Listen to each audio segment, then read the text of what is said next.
안녕하세요. 다양한 사람들이 만나 다양한 서비스를 제공하는 교육의 플랫폼 킴바비 멤버십 바비입니다. 킴바비 멤버십은 뷰티, 건강, 경제, 재테크뿐만 아니라 각종 사회 이슈, 시사까지 다양한 컨텐츠로 수요자와 공급자를 연결시키는 플랫폼입니다. 각 분야의 전문가 및 스토리가 있는 분들을 모시고 인터뷰를 해보는 킴바비 TV. 오늘은 부동산 경제 편, 전국 곳곳 현장을 누비며 마치 AI처럼 전국을 분석하신 빌부님과 함께합니다. 빌부님 안녕하세요.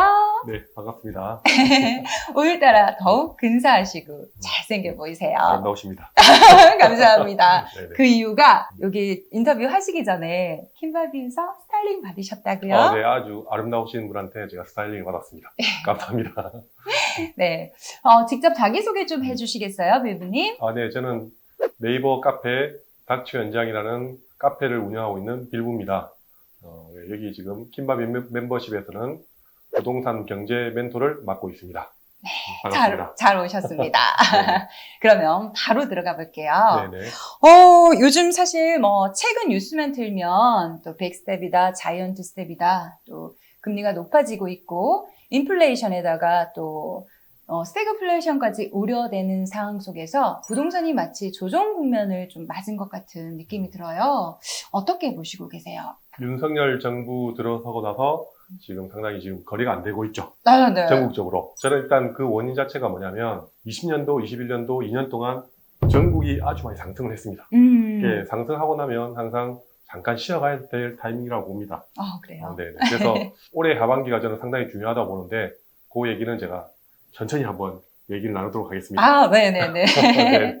네, 확실히 이제 윤석열 정부 취임 후 2달이 되었는데요. 전 정부와는 좀 사뭇 다른 분위기이고 또 부동산 규제를 완화를 하고 또 활성화 정책을 사용하는 느낌인데 그러면 또 부동산 가격은 더 상승이 되는지 아니면 좀 하락하게 되는지도 좀 궁금하고 또 윤석열 정부의 부동산 전반적인 또 정책 기조도 좀 궁금하더라고요. 그렇죠. 네. 일단은 제가 바비님께 질문하고 싶은 게 네. 이번 정부 들어서 가격이 올랐으면 좋겠습니까? 떨어졌으면 좋겠습니까?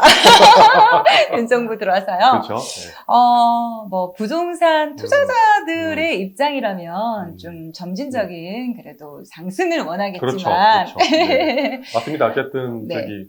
문재인 정부에서 윤석열 정부로 지금 정권이 바뀌었지 않습니까? 네. 제일 크게 바뀐 이유가 저는 세금이라고 보거든요. 세금 이슈. 그렇죠. 네. 워낙 예전 정부, 문재인 정부에서는 세금적인 부분을 워낙 많이 네. 키워다 보니까 규제를 했었죠. 그렇죠. 규제가 상당히 많았고 그래서 그 규제가 풀리기를 바라시는 분들이 어쨌든 정부를 뒤집은 거죠. 네. 그렇죠. 그래서 지금 시점에서는 세금적인 부분, 대출적인 부분 이런 것들을 좀 완화를 하겠다라고 해서 그렇게 공약을 믿고 우리가 솔직히 윤석열 정부가 대통령이 됐지 않습니까? 네. 그래서 저는 일단은 지금 양도세 중과세부터 해서 다른 세금적인 부분, 대출적인 부분을 어느 정도 풀겠다라고 하는 게 저는 먹히고 있다고 봅니다.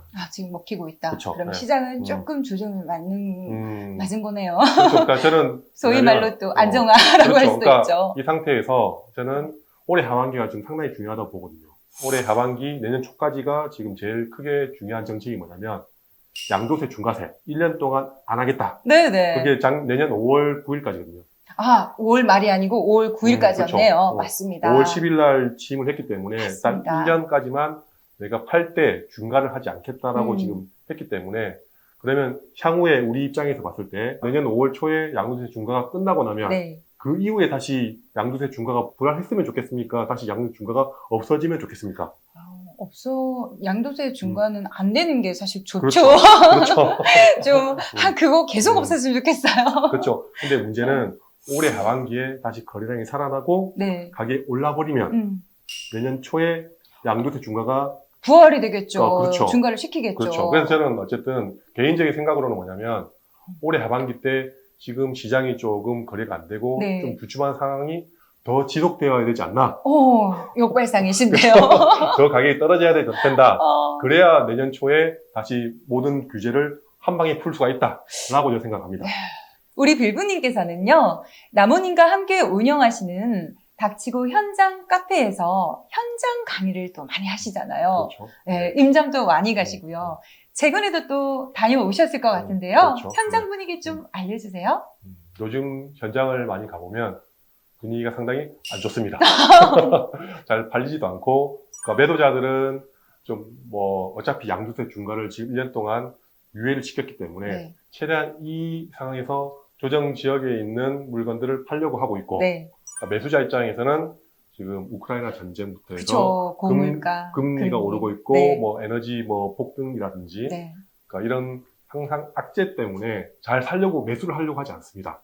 그래서 매도자들은 팔려고 가격을 네. 낮추고 있고, 네. 매수자들은 여기서 더 떨어져야 내가 그럼요. 사겠다. 간망하게 그렇죠. 되죠. 지금 매수자하고 매도자하고 상당한 줄다리가 팽팽한 상태입니다. 그래서 어쨌든 저는 이런 상황 자체가 올해 아까 좀 전에 얘기했듯이 올해 하반기까지는 계속 좀 지속될 거라고 생각합니다. 야, 하반기까지요. 그렇죠.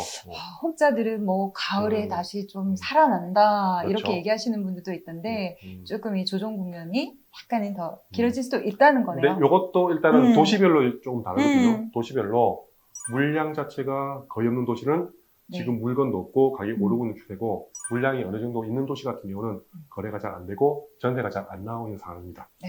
근데 어쨌든 우리 입장에서는 굳이 안 되는 쪽을 이렇게 하는 것보다는 오를 수 있는 도시에 내가 좀 더 가격이 절충된다고 하면 사는 것도 나쁘지 않다라고 생각합니다. 오, 그러면 그 물량이 부족한 그 지역 궁금한데요. 살짝만 팁 주시면 안 돼요? 뭐 이제 강력시로 표현하셔도 되고요. 일단 뭐 광역시 중에서는 대구가 제일 많이 살아가고 있죠. 아, 네. 지금 그렇죠. 물량이 너무 많아서. 그렇죠. 저는 어쨌든 대구 같은 경우는 거의 대부분 분들은 네. 조정 지역이 6월 30일 날 배제가 됐지 않습니까? 그러니까 풀리고 나면 어느 정도 많이 좀 좋아질 것이다라고 생각했지만 저는 계속 그 전에 뭐라고 얘기했냐면 대구는 조정 대상 지역이 해제가 되면 지옥문이 열릴 것이다 네. 라고 저는 예측을 했거든요. 그래서 저는 뭐 일단은 대구도 더 많이 하락을 해야 된다라고 생각하고 있고요. 근데 뭐 하락한다고 해서 안 좋다라는 게 아니고, 그러니까 많이 하락했을 때 중심지를 들어갈 수 있는 절호의 기회가 다시 올 수가 있다. 네, 네, 그런 네. 타이밍을 잘 보고 있으면 충분히 내가 좋은 뭐 범어동이든 만촌동이든 들어갈 수 있다. 그렇게 생각하고 있고요. 뭐 대구뿐만 아니라 뭐 인천, 부산 같은 경우도 지금 물량이 좀 어느 정도 있거든요. 아마 좀 더 조정을 받아야 된다. 네. 아니, 근데 제가 질문을 네네네. 물량이 많지 않은 지역도 그렇죠. 알려주셔야 그렇죠. 하잖아요. 뭐 그런 지역 같은 경우는 지금은 문재인 정부 때 2020년도, 21년도 많이 상승했었을 때 그때 좀 약간 소외받았던 지역이 있거든요. 네. 그 지역이 어디죠? 목포, 그런가요? 거제도, 아, 약간 그런 지역들. 네. 전라도 중에서도 목포, 경남에서도 그쵸, 거제 그쵸. 기억하겠습니다. 지금 전국적으로 봤을 때 네. 제일 뜨거운 지역이 어디냐면 일단 지금은 강원도입니다. 예. 얼마 전에 저도 그쵸. 부동산 기사에서 강원도가 거래량이 일단 그쵸. 많더라고요. 그러니까 강원도 같은 경우는 지금 물량이 솔직히 18년도 평창 올림픽 이후 때 물량이 많았었을 때 그때 많이 힘들었고 2020년도부터 지금 2년 동안 많이 상승을 했습니다. 강릉, 속초, 원주, 춘천 이렇게 4도시가 있는데 지금 분위기가 도시마다 약간 다르긴 하지만 어느 정도 괜찮고요. 경기도권에서는 지금 약간 외곽 지역들, 이천이라든지 네. 뭐 안성이라든지 이런 네. 지역들이 좀 나름 괜찮아 보이고요. 아니면 뭐 지방에서는 지금 솔직히 경상도 지역은 조금 분위기가 그렇습니다. 네네네. 그래서 지금 약간 전라도 지역, 전라남도보다는 전라북도가 좀 더 낫지 않나. 전라북도의 대장은 어쨌든 전주. 저는 전주를 상당히 좋게 보고 있습니다. 여기까지만. 아유, 살짝 물어보면 이렇게 빌부님이 많이 알려주신다니까요. 네네. 앞으로 빌부님은 또 두어 차례 더 모실 테니까 오늘은 그러면 간단하게 마지막 질문 하나만 더 부탁드리겠습니다. 빌부님께서는 사실 또 불인이들 또 자금이 적은 친구들에게 소액투자처 분석을 잘 하셔서 유명하시잖아요. 이른바 공시지가 1억 원 미만 분석도 너무나 잘하셨다고 들었는데요. 지금 또 그 공시지가 1억 원 미만 물건들이 좀 뭐 가능성이 있는 것인지, 그렇다면 그 지역은 어디인지 알려주시겠어요? 일단 공시 가격 1억 이하 네. 물건들이 인기가 많았던 시점이 언제냐면 네. 2020년도 7월 달 이후부터 인기가 좋았거든요. 네. 그때 왜 그랬냐면 법인 규제가 그때 나왔었는데요. 취득세가 8% 10%. 그렇죠. 그러니까 취득세가 중과가 되면서부터 그러니까 취득세가 안 되는 공시가격 1억 이하 물건들이 인기가 상당히 좋았습니다. 네, 공시가격 자, 1억 원 미만으로는 1.1%로 그쵸. 취득세를 내면 되니까. 자, 근데 이게 여기서 제일 중요한 게 뭐냐면 어쨌든 정부에서 공시가격 1억 이하 물건들만 제외하고 나머지를 다 중과했기 때문에 공시가격 1억 이하가 인기가 있었거든요. 근데 윤석열 정부에서 공약으로 다주택자 취득세를 완화하겠다라는 네. 공약이 한 줄 나와 있거든요.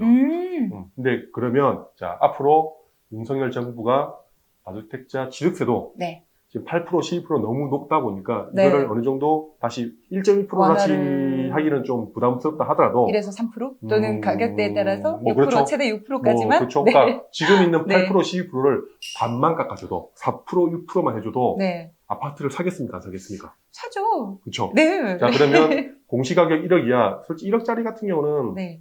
좋은 물건입니까? 안 좋은 물건입니까? 사실 조금 인기가 그렇죠. 없는.